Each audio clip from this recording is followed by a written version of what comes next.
address for postcard delivery. Good to see everybody. Welcome. It's Monday, the 18th of July. Summertime here in Florida still.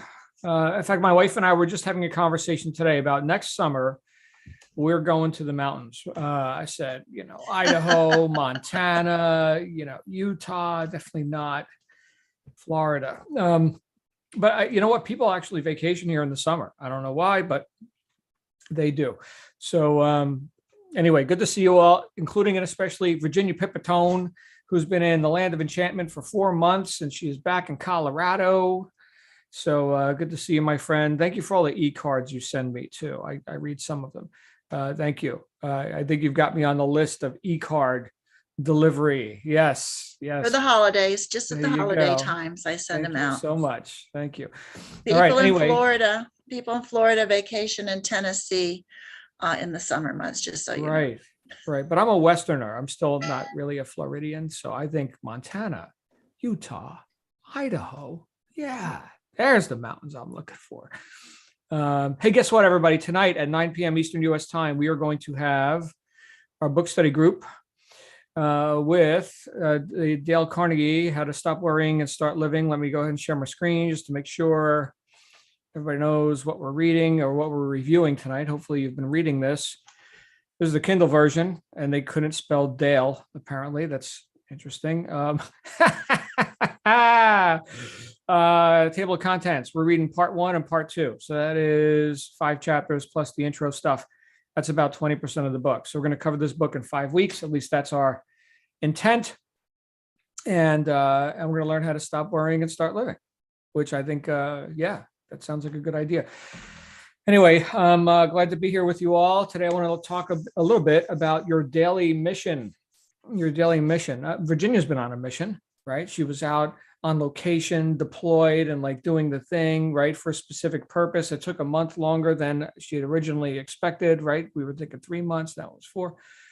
So, but there was some recompense for that, right? There was some money. I like the money. Okay, good. So we do what we got to do when we got to do it. Here's the consideration, though, that I wanted to bring up for everybody here today.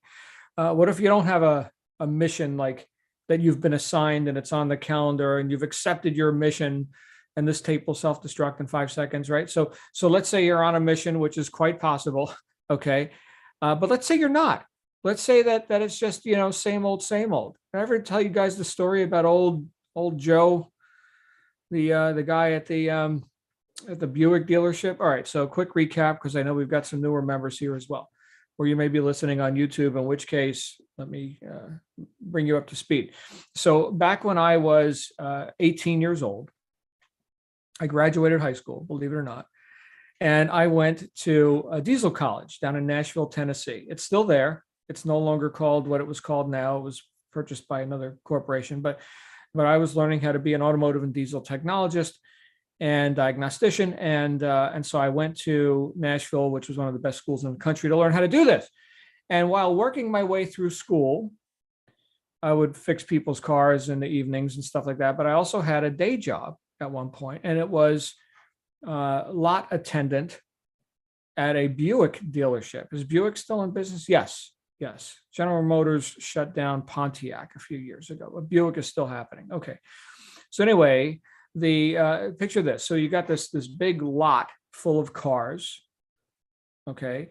And our job is to keep them clean so that when the salesmen come, I didn't know anything about sales back then. Well, I guess I kind of did. It just wasn't in that profession, but there were actual salespeople, right? And then when customers would show up, they would give them the test drive and demonstrate the car and all this.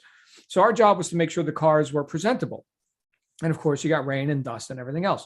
So we would start at one end of the lot and, work as many cars as we could, driving them through the car wash and drying them off and everything, put them back where you found them, right? Hang the keys back up. And this was an all-day experience. And once you finally got done with the whole lot, well, guess what? Back where you started, well, that's a couple days ago now. And so you get to go and clean them again.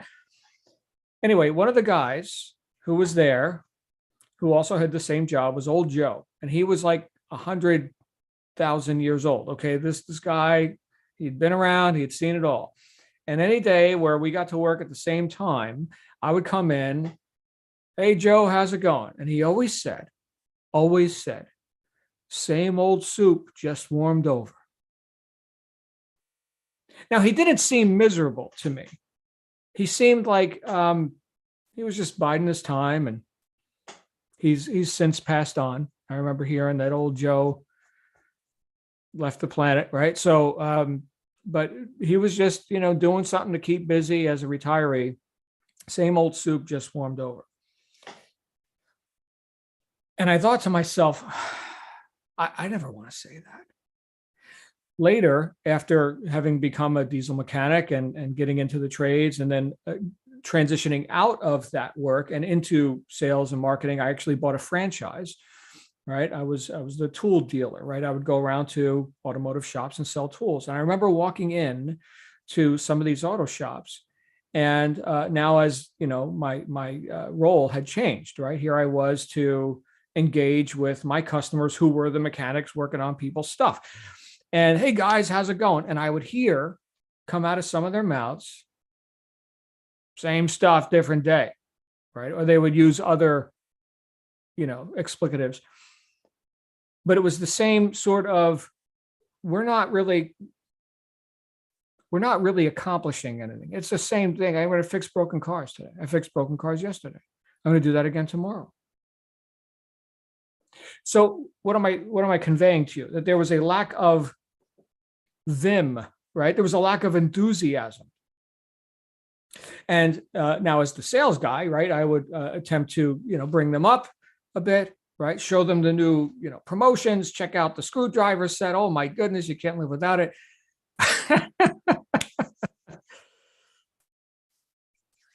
But I never wanted to be that humdrum.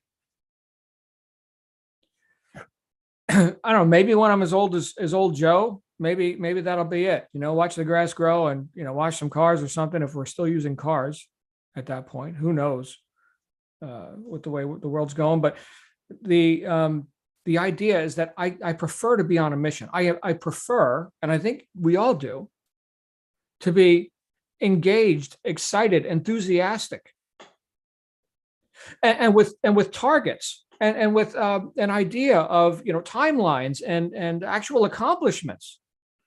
I don't think that's something that's unique to me or just a handful of us, right? But I do think that there are a lot of people who have succumbed to the routine that they bought into.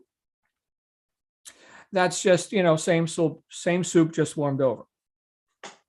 So I'm going to ask everybody to take inventory and see, are you setting yourself up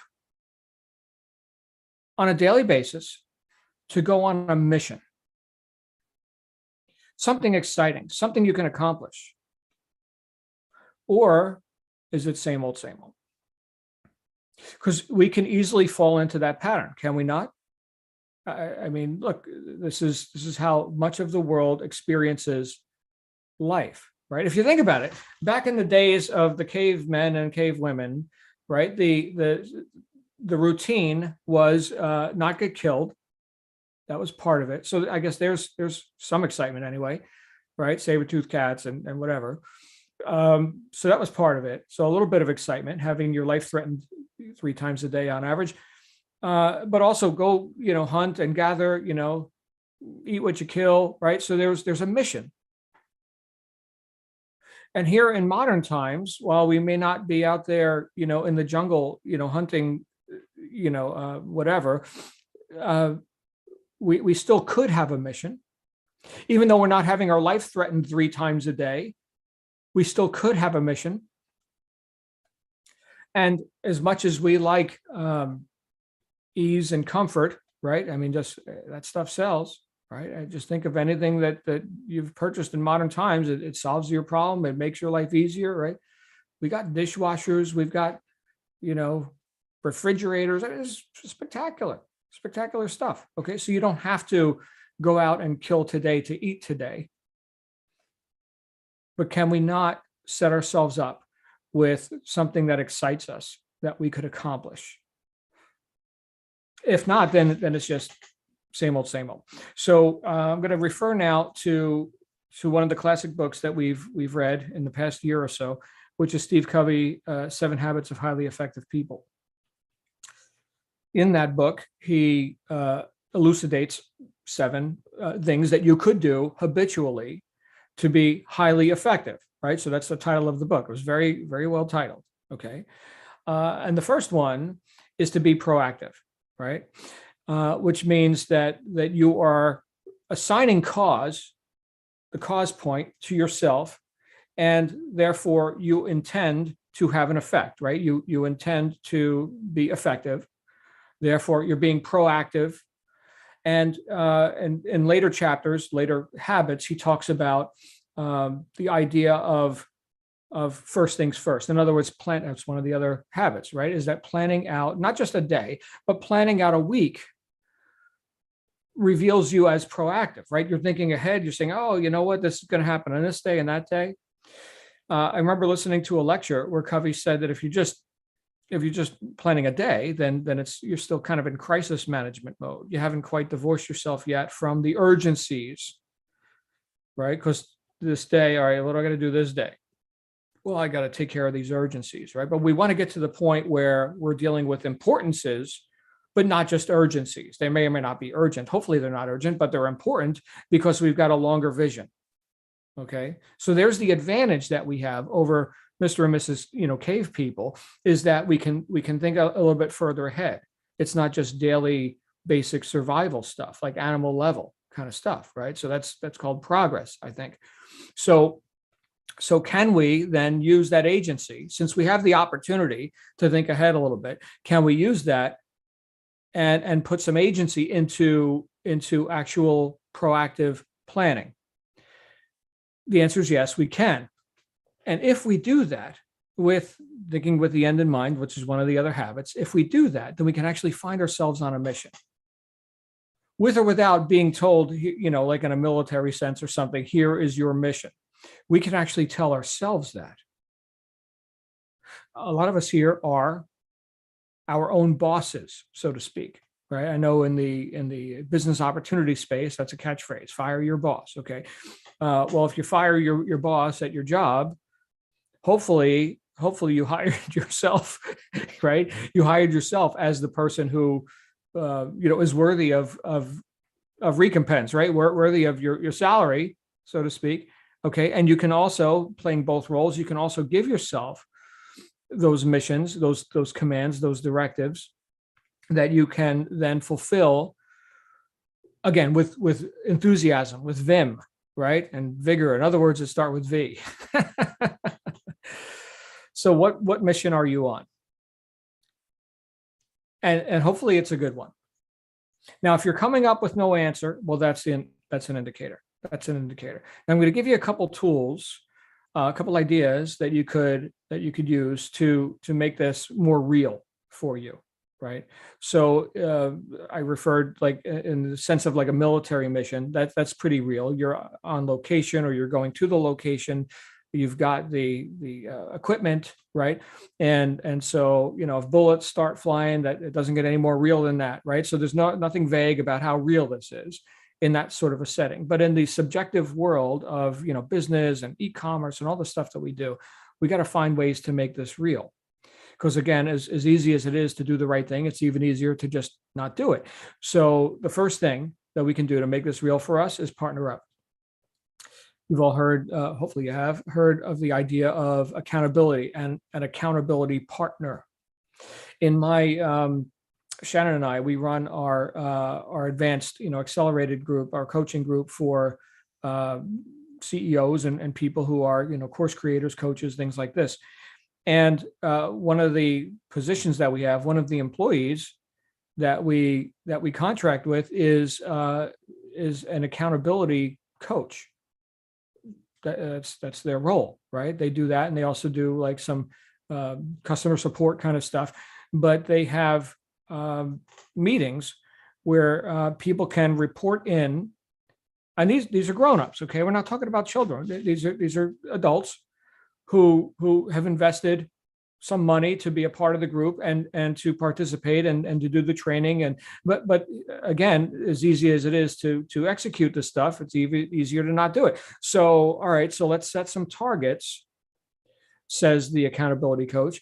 And all right, we're going to accomplish this on that day and that day and that day. So now it's not just you giving yourself the command, right? There's agreement with another person, kind of like showing up at at the gym, right? So let's say you had a gym membership. You could show up on your own or not.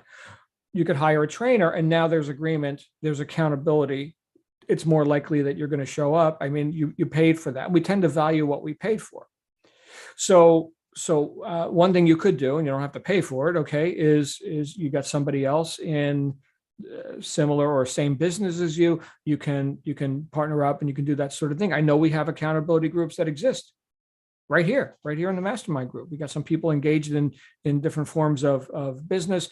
And I know Linda's involved in one group, Lindsay, right? Catherine. And so you've got regularly scheduled meetings where we can account for what we did or did not do. This does what? This raises our integrity individually and as a group. So that's good stuff. Here's another thing. All right. So let's say, yeah, that's nice, John. What else you got? Here's another thing you could do. And this works in a variety of different ways. It's the integrity can exercise. All right. So, and I talked about this in the book, Integrity is Everything, but you could actually have a jar, a can, some receptacle into which you could put money every time you violate. Yes, when you violate some rule, when you're out of integrity with yourself and what directive, what mission you gave yourself, right? The example that I gave in the book is one of negative talk, which is something we've had to put our attention on, right? There have been times where we've just in conversations here in this group where we've heard someone say something which sounds like an affirmation of what they don't want, right? So okay, and in that case, if you are conscious of it, excuse me, if you are awake to the words that are coming out of your mouth, right? You catch yourself saying something less than resourceful, then you put the dollar in the cup, right? And the whole family can play. This is wonderful. By the way, if you want a really fun game, fun for the whole family, including kids, the kids are great at it too, and they beat their parents. It's taco, cat, goat, cheese, pizza. Taco, cat, goat, cheese, pizza is the name of the game. You've never heard of it. Okay. It's just a deck of cards. That's it. The whole game is a deck of cards. I'll tell you what, if you want to have fun with kids, taco, cat, goat, cheese, pizza. I'm not an affiliate. We played it just last night and my daughter won. But the whole family can play, right? So here is a way to set up a habit. I mean, unless you like always putting money in the jar, right? Because, whatever, you're just walking around with a stack of, bills, and some people do. But the idea there is that we get to make that more real for us. Okay, so I am now committed to this mission of speaking into existence that which I want to experience in my physical reality. Okay, and when I violate that, I can then in very much reality, I can then put the physical object into the cup. And then at the end of the month, you give it to charity or whatever you want to do, right? Or I don't know, whatever you want to do with it, right? So there's just a couple ideas on how to make this more real for you. I'll give you one more.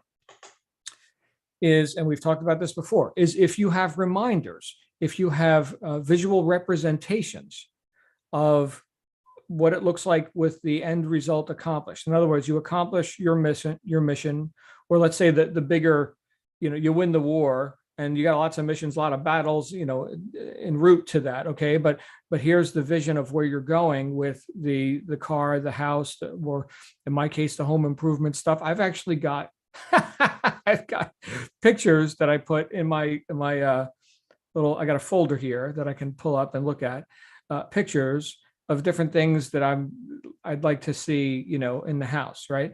And so we're getting now quotes on cabinet refacing. So because we figured that's the most bang for your buck when it comes to raising the value of a house, is like updated kitchen, and oh my goodness.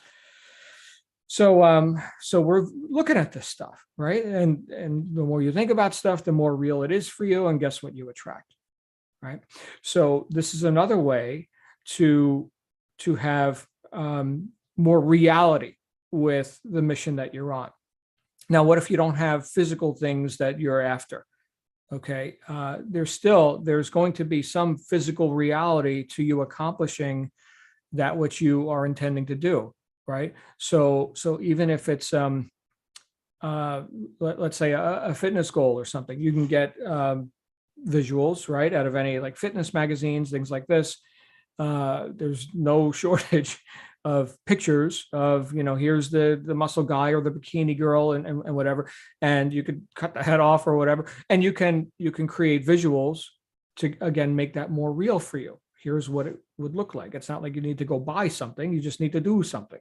Again, you can be on a mission with this stuff. I'll give you one more, okay? And this is something that that I've got that I didn't do, by the way, I didn't do for the longest time.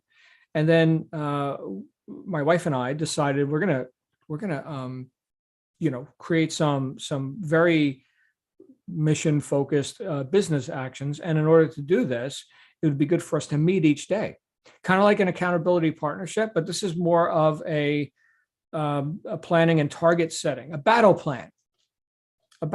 So while you could do that on your own, you could go ahead and take out your notebook, your calendar, your thing, and you could say, do this. This is just good prioritization and, activity management. But what if you had a business partner that also has sympathetic purposes, and here are the targets that we are setting now for today and for this week, et cetera, et cetera. There's 4 ideas on how you can put yourself on a mission and not lose sight of where you're going with all this, right? Because again, the alternative is same old, same old. Now, how does this also affect other people, right? So it's one thing for you to get more done in less time and to accomplish your goals and all that.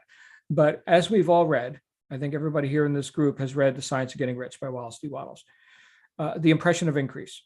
Okay, what happens when you confront another person in life and you're on a mission? And maybe they are, maybe they aren't. Whatever, you're responsible for you, right? But what happens when that encounter takes place?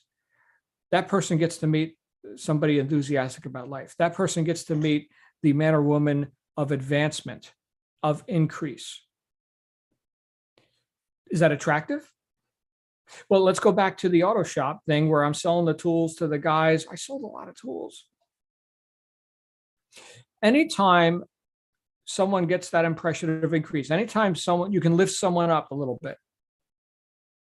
And that could be anywhere, like from, apathy to, despair, anger, just kind of humdrum conservative to, enthusiasm to total bliss, enlightenment, right? So there's like this gradient.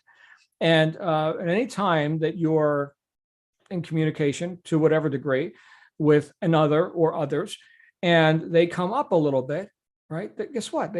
That's good. People want increase. People want, who doesn't want to be enthusiastic about life, about their life? Right. And just through osmosis or through that association of people being around an on-purpose person, they're lifted up. I think the saying is a rising tide lifts all ships. I don't know if that exactly correlates, but you get the idea, right? The idea is that you're advancing in life and therefore you're about advancement. And anyone who's in your midst, there you go. Would that, let's say in terms of business and commerce, would that attract customers? Of course. The right ones anyway, right? It works the other way too. So this is kind of like, use it or lose it, right? So you've got the ability to lift people up. Do you also have the ability to bring people down? Of course you do. Of course. Misery loves company.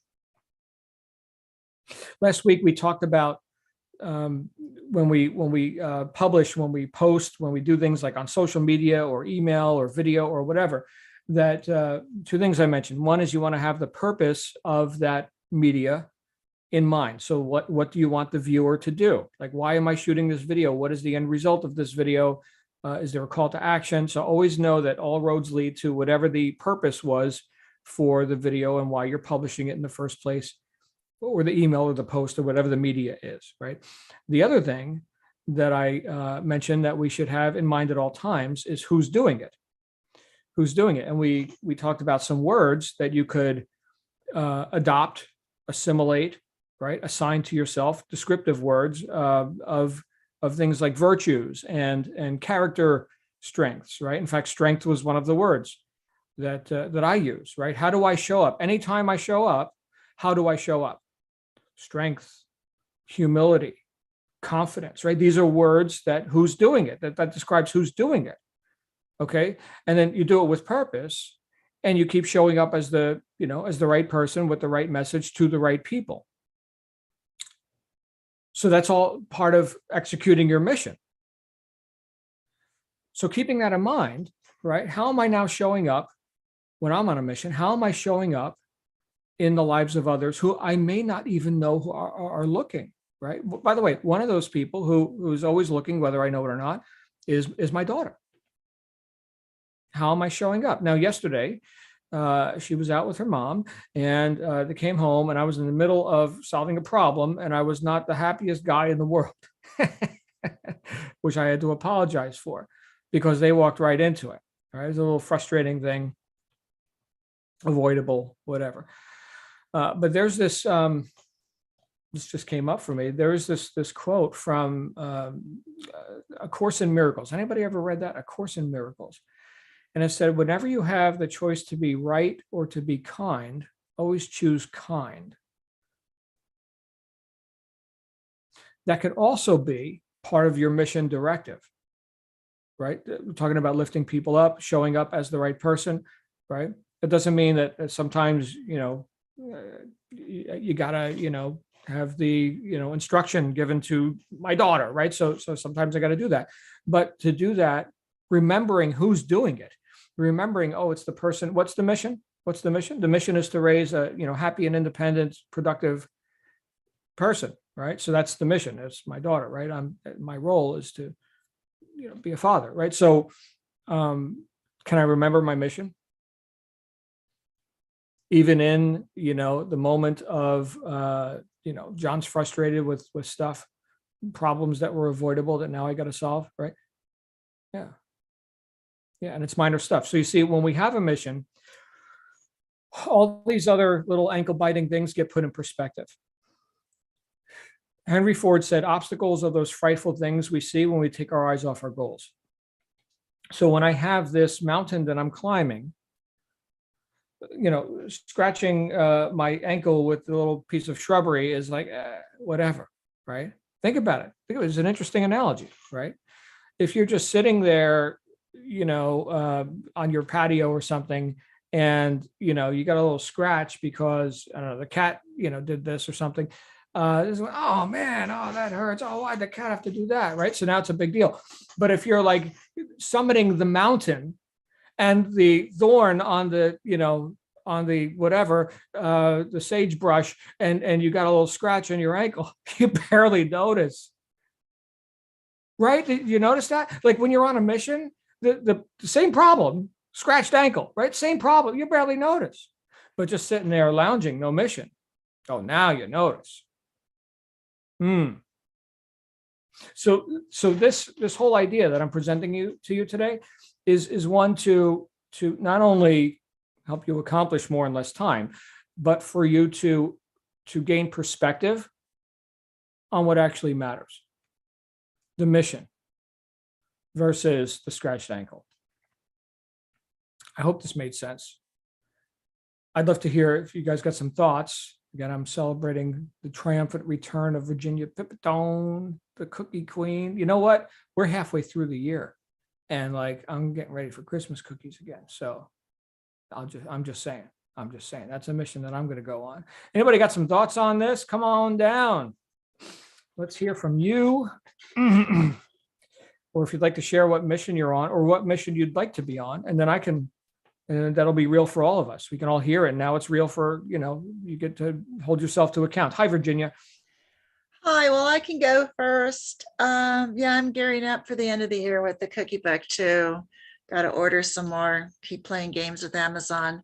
But now that I'm back and I have been focusing while I was doing nursing case management at a hospital in Albuquerque, which was a great experience. I can check that off my bucket list. I always wanted to do travel nursing. Done. Did But you do it again, or was it good? Not now. No. No. I mean, I might do it if I did something local, like one day at a time here and there, but it is a very stressful job. Oh, wow. Very, very, very like it all the time. So anyway, now that I'm back, I'm going to be refocusing on my businesses, the cookie book, my Beamer business, working on that, and trying to work remotely more, traveling and focusing. And yeah, it's nice to have an accountability partner. It really is. I've had some in the past through this group, through other groups, and eventually it kind of like fades off. Oh, we can't meet today, so we can't meet tomorrow. Oh, well, let's do it 3 weeks from now. Well, let's do it once a month. So I like it when I can continue to have, okay, this is a fixed time. I know this is on my calendar. I know this is when this is going to happen. So I'm just regrouping and glad to be back. Glad to see everyone. Hi, Mandy. Hi, Edward. Hi, Daisy. Hi, Catherine. Hi, Lindsay. I'm not sure which finger you're holding up. Linda and Gail. I think she's doing a Hawaiian. Oh, there's 2 fingers there. Okay. Three, I'm actually. kind of like, I'll get new glasses then. Yeah.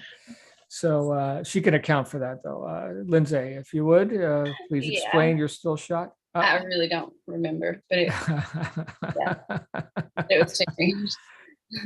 There you go. There you go. Nice shot, though. Great picture. Thanks. All right. Yeah, good stuff. Virginia brings up a good point, and that is that it can fade, right? So the mission can fade. I suppose just like enthusiasm can fade for just about anything, like after the honeymoon, so to speak, right? Or like in a sporting event, where people just kind of wear down, like the players, but it can also pick back up when there's a newfound target or some urgency, right? Talking about the mission, right? So now it's the final 2 minutes of the game or something, and now suddenly they got their energy back. So that's interesting how that can work out. But I think Virginia has a beautiful opportunity that now she's back in her normal habitat. Some decisions can be made, almost like the reset button has been pressed. And I don't know, I don't want to assume anything, but do you just go right back into the exact same routine that you were before? Yeah, you've got the same opportunities you had before. But now that the time has been granted back to you, now let me be deliberate about how I allocate that time. So that sounds like a nice return, coming home party for yourself. So I know that's happened for me, when I've gone away. My goodness, just what was it, April, May, Shannon and I were down in Kauai. We were invited to spend some time at a private estate. And so we did some brainstorming while we were there, and I came back and I made a major change to how I spend my days, right? We wound up cutting off a certain business activity that was taking up a bunch of my time. And so, so having that distance can definitely give us a more objective view, right? Rather than just being in the thick of it, right? What mission do I want to go on? Same thing when I wrote the book, right? So that was me extricating myself from my natural habitat and going to a foreign place, and foreign to me, right? So rented a cabin, and it's just me and my books and my recording device, and that's it, right? And so now I get to, and then when I came back, right, then there was yes, the return to some of the routine stuff, but also that objective view. I see here in the chat, focusing on high leverage activities. Oh, that is beautiful. That is beautiful. So and this I think also is part of being on a mission, right? Is balancing low leverage and high leverage activities. For the sake of expedience, right? We're going to go do these low leverage income producing activities, which are good and right and make us money and whatever. Okay. But that's still eat what you kill. All right. Here's the high leverage activities, which may include, delayed gratification, but right, you allocate time for those, and then you get to, grow your influence, your customer base, and it may not pay you today, but right. In fact, I mentioned last week, right at the end of last week, that Shannon and I both on the same day launched new TikTok channels. Yes, Virginia, we're on TikTok now. In fact, I'm going to email everybody today. So everybody has to go and subscribe to my stuff on TikTok, you see, because Shannon and I have a little competition. Who can get the most subscribers in the least amount of time, right? So her channel is Coach Shannon Lavenia. Mine is Sell More with John. And so what is that? That's certainly a delayed gratification kind of stuff. It's not like, every little video. Keep in mind, these videos are short, right? But it's not like every little video is, has a call to action and, hey, buy my stuff. No. Okay. But as my friend Grant Cardone says, best known beats best. And he's all over the place. TikTok, Facebook, you name it, he's everywhere, right? So take a clue, John, take a clue from that. And so, so in that way, we're now going in that direction. So that's part of our mission. I will say, despite the fact that it's delayed gratification in terms of, business transactions or whatever, it is instant gratification when it comes to done, right? Publishing a video, shooting the video, high integrity action. I mean, if you know that it's good and right for you to make yourself known in the marketplace, if that's something that's necessary for you to do business, well, it feels good to get it done. I knocked out 6 videos in like a half hour. Again, they're short videos, but I just came up with ideas. Great, do it. And then talk for a minute and then stop talking. And that's it, right? And then we send them to the editing guy and he puts the graphics and all the bing bong and the music. Apparently people like to be entertained with that kind of stuff. Check it out. Sell More with John on TikTok. In fact, I'm learning the technology. It's TikTok, TikTok, no C's, all right, .com/@ Sell More with John. Now you know. See that? Some shameless promotion right here. Anybody else got a TikTok channel I could check out? I'll tell you what, you follow me, I'll follow yours. So so there's that. Anybody else who's on a mission or wants to be on a mission, wants to state what their mission is? We all good? All right, we're good. Well, then let's get on a mission then. I'm gonna go publish another video. And I got to go to Home Depot and get a couple supplies. Tell you what, home improvement is like a daily thing around here. That's a mission. And it's also gratifying. And ultimately it'll make me money. Already subscribed is good. Thank you, Mandy. More on the way today. All right. We'll see you guys real soon. Make it a great day. I'll be back here at 9 p.m. Eastern US time tonight for the first 2 parts, which includes 5 chapters plus the introduction of How to Stop Worrying and Start Living by Dale, not Dell, but Dale Carnegie. Virginia? Can I say one thing? Yes, I just, in case anybody missed it in the Facebook JLSM group, I did get to spend time with Stuart and Leah Wild. That was awesome. Being kissed by a llama and the whole experience. Yeah. Wow. So it was neat. That's what they do. They breathe on you. He says, keep your hands to your side and just present your face. And so he just was going up and down, this llama Chico, who is the most dangerous one they have out of their 40, because they rescued him and he was very aggressive. So who do they have me come face to face with? That one.